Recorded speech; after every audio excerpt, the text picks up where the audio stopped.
I've never considered myself to be part of a military family. My father's retirement from the military happened a month before I was born. The only time I ever saw him in uniform was in pictures. We never moved houses. My dad has always been a present and consistent force in my life. Growing up, he rarely spoke about his deployment experiences in Bosnia and Rwanda, and it wasn't until my dad's diagnosis that I even started considering myself to be part of a veteran family. In my teenage years following my parents' divorce, we lived primarily with my father. However, we were so lucky to feel supported by both parents every single day.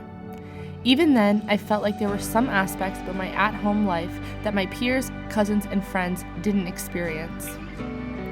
I took on a lot of responsibility as the oldest daughter, sometimes cooking dinner, supporting my little sister in school, and in health.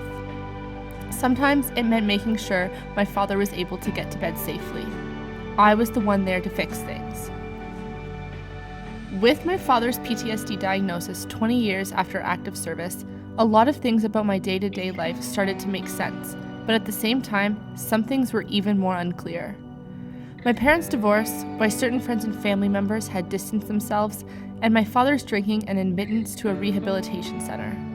Soon, questions about how to fix him, heal him, and make him better began to consume me.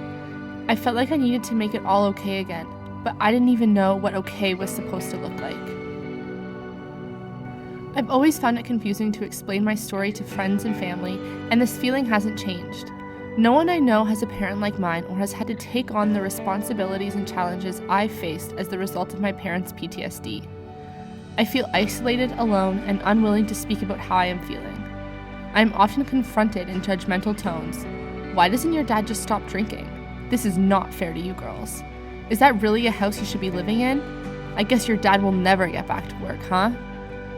I always think to myself, what do they know? They don't live in my reality. They surely don't live in his.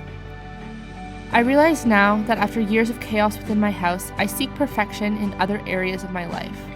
Succeeding in school, friendships, and work make me feel like I can finally be in control of some things. I was, and still am, especially hard on myself when it seems like I am failing, as if I already don't make my father proud.